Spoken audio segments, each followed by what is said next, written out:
Baiklah, sebelumnya kami dari kelompok 2 akan menayangkan sebuah video cara penggunaan alat peraga yang telah kami buat, yaitu papan diagram datang. Sebelumnya, perkenalkan anggota kelompok kami dengan saya sendiri, Tri Abdira Nurhaliza dengan NPM A1C023044 dan teman saya. Perkenalkan, saya Marlinda Duyanti dengan NPM A1C023049. Dan teman saya. Perkenalkan, nama saya Pelta Febriani dengan NPM A1C023058. Baiklah, itulah perkenalan singkat dari kelompok kami. Selamat menyaksikan. Nah, jadi kali ini kami akan memperagakan langsung alat peraga yang kami gunakan, yaitu papan diagram datang.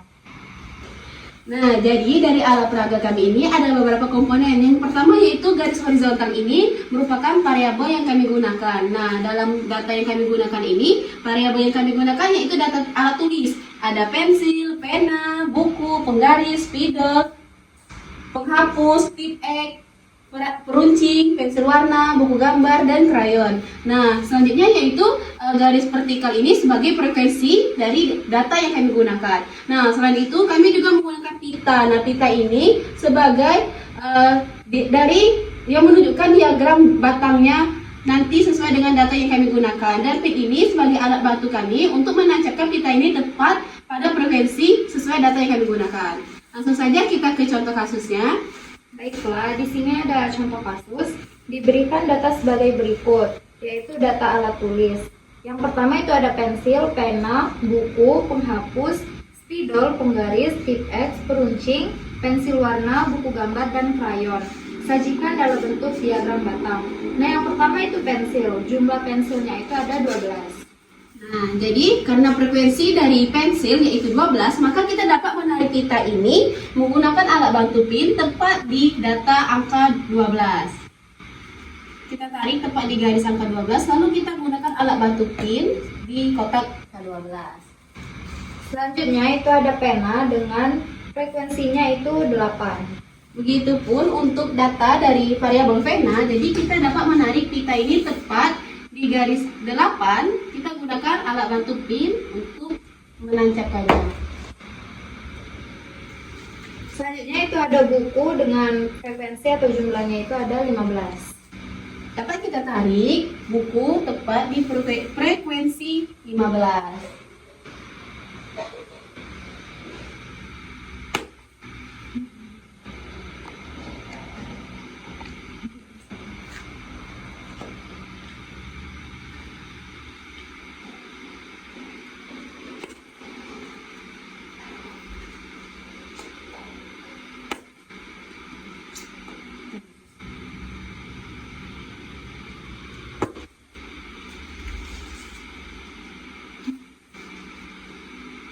Selanjutnya itu ada penghapus dengan frekuensinya itu 5. Nah, pada variabel penghapus kita tarik pitanya tepat di frekuensi 5.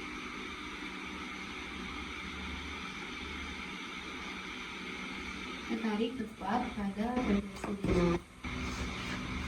Selanjutnya itu ada spidol dengan frekuensinya itu 9.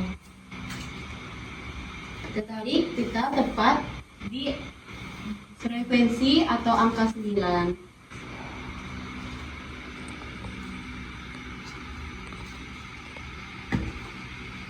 Selanjutnya itu ada penggaris dengan frekuensinya itu 7.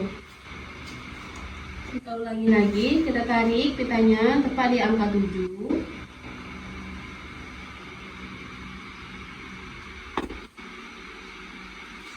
Lalu tip X dengan frekuensinya itu 4.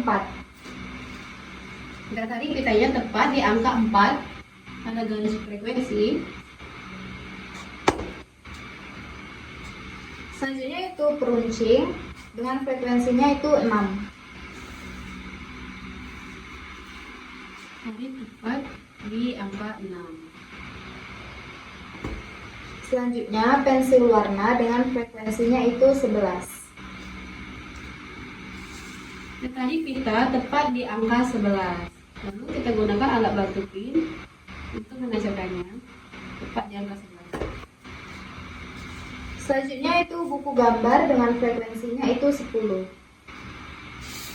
Kita lakukan hal yang sama, tarik tepat di angka 10.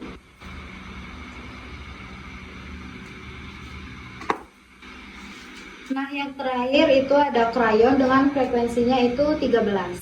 Kita lakukan hal yang sama, kita tarik pitanya tepat di angka 13. Kita tarik pitanya tepat di angka 13. Kita gunakan alat bantu pin untuk menancapkannya sesuai tepat atau di angka 13.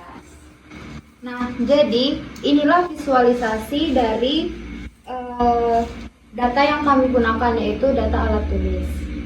Nah, sekarang kami akan memperagakan secara langsung bagaimana cara penggunaan dari alat peraga diagram batang, yaitu diagram bar chart atau diagram ganda.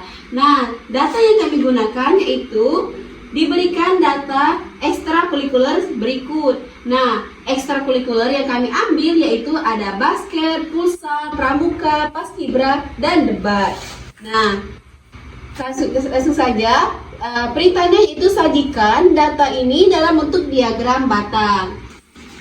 Nah, di sini untuk variabelnya itu ada basket, futsal, pramuka, paskibra, dan debat. Untuk frekuensinya itu kami menggunakan dari 0 dari 0 kemudian kelipatan 5. Itu ada 5, 10, 15, 20 dan seterusnya. Nah, di sini kami memisalkan bahwa laki-laki itu pita berwarna coklat dan perempuan itu pita berwarna pink. Nah, langsung saja kita ke datanya, yaitu untuk yang mengikuti ekstrakurikuler dari basket, untuk laki-lakinya itu ada 40. Kita tarik pita berwarna coklat ini tepat sejajar angka 40.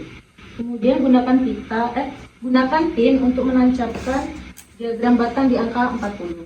Nah, untuk perempuannya yaitu 30. Kemudian kita tarik pita berwarna pink ke angka 30.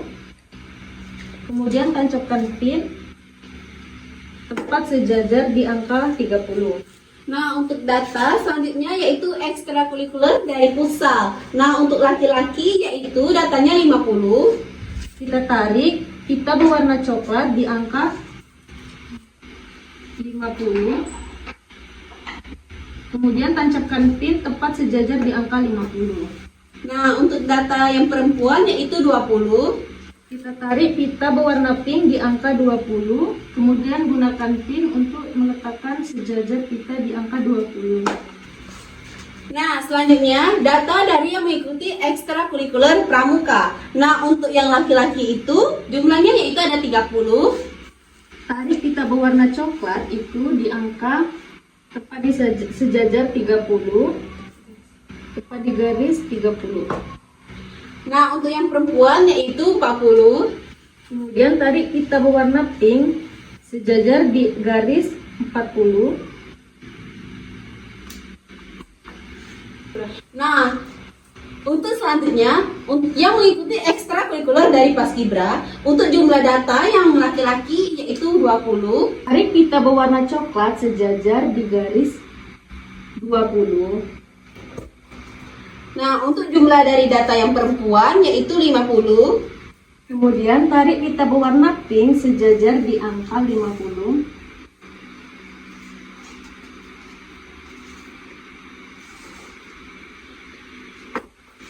Nah, untuk data yang terakhir yaitu yang mengikuti ekstrakurikuler debat. Nah, untuk laki-laki itu datanya yaitu 10. Tarik pita berwarna coklat di angka 10. Dan untuk yang perempuan yaitu 30. Dan tarik pita berwarna pink di angka 30.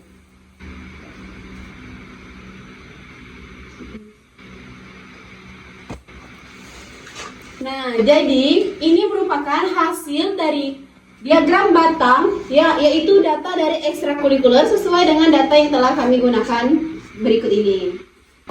Selanjutnya, di sini kami akan menjelaskan manfaat dari kegunaan alat peraga diagram batang atau papan diagram yang kami gunakan.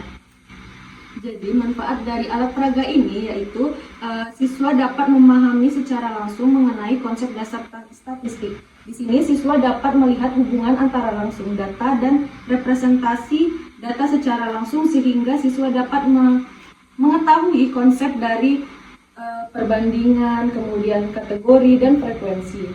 Dengan menggunakan alat peraga ini, siswa dapat terlibat langsung dalam membandingkan, menyusun data secara langsung baik secara kelompok maupun individu. Nah, yang ketiga, manfaat dari alat peraga ini yaitu mendorong pembelajaran berbasis proyek dan kontekstual, di mana guru mengajak siswa itu membuat diagram batang berdasarkan data hasil survei kelas seperti hobi, hasil belajar, dan jenis makanan favorit. Nah, sehingga membuat pembelajaran itu lebih relevan dan menyenangkan. Nah, manfaat yang selanjutnya yaitu mengembangkan keterampilan komunikasi siswa. Nah, dengan menggunakan alat papan diagram batang ini, siswa dapat dengan mudah menyampaikan informasi secara sistematis dan lebih menarik dengan media visual yang memudahkan orang lain. Nah, untuk manfaat yang terakhir yaitu meningkatkan efisiensi waktu pembelajaran. Nah, dengan menggunakan alat peraga papan diagram batang ini, analisis lebih efisiensi, informasi jelas, dan guru dapat dengan mudah mengarahkan diskusi sehingga waktu belajar lebih optimal. Nah, baiklah, sekian manfaat dan kegunaan dari alat peraga papan diagram batang yang telah kami jelaskan. Baiklah, itulah tadi video cara penggunaan dari alat peraga kami. Mohon maaf apabila masih terdapat kekurangan. Kami akhiri. Wassalamualaikum warahmatullahi wabarakatuh.